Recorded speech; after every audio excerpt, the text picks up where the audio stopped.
Now, a day after Riyadh talks, U.S. Special Envoy for Ukraine and Russia, Kellogg, arrived in Ukraine.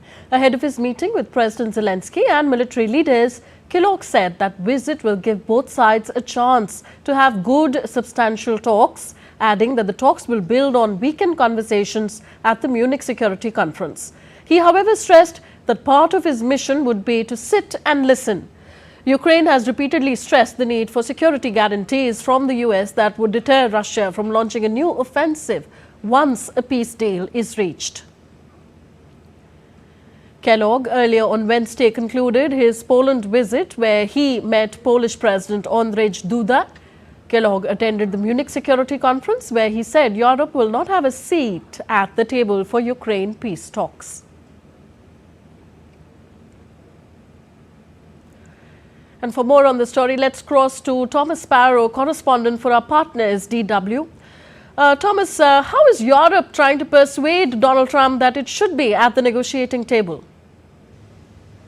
Something that the US government under Donald Trump has repeatedly said they want from Europe is, on the one hand, more defense spending, and on the other hand, that they take their security in their own hands. And that would also mean that in the event of a peace plan for Ukraine, that European leaders send specific peacekeeping soldiers to Ukraine. And in those two elements, so more defense spending and peacekeeping troops, European leaders are discussing how they can make that happen. That would certainly be also a concession towards Donald Trump. You're already seeing, for example, that the United Kingdom under Keir Starmer has said that they would be prepared to send peacekeeping troops to Ukraine. A second way in which they would like to persuade Donald Trump that Europe should be at the negotiating table is by strengthening personal links with Donald Trump himself.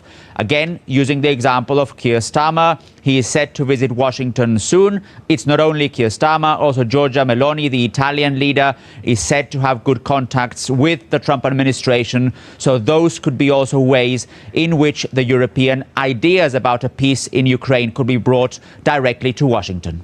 Okay, Thomas, Germany will hold national elections at the end of the week. How big of an electoral topic is the war in Ukraine, and in particular Germany's support for it?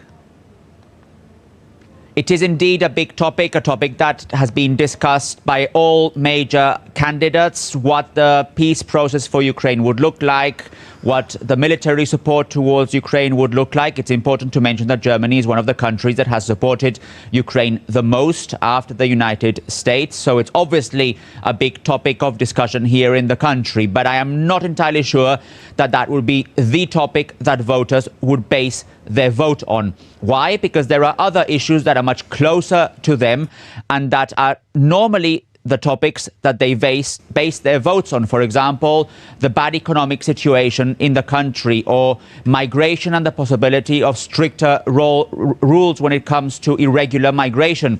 Those are two topics that are very controversial, not only here in Berlin, in other parts of the country as well, and that will probably determine how many people in the country vote on Sunday. Despite this, obviously, the situation in Ukraine, military support towards Ukraine, political support towards Ukraine remains a very important issue, especially for political leaders as they determine what role Germany will take once the election is over. Okay, we leave it here. Thank you, Thomas Sparrow, for all these updates.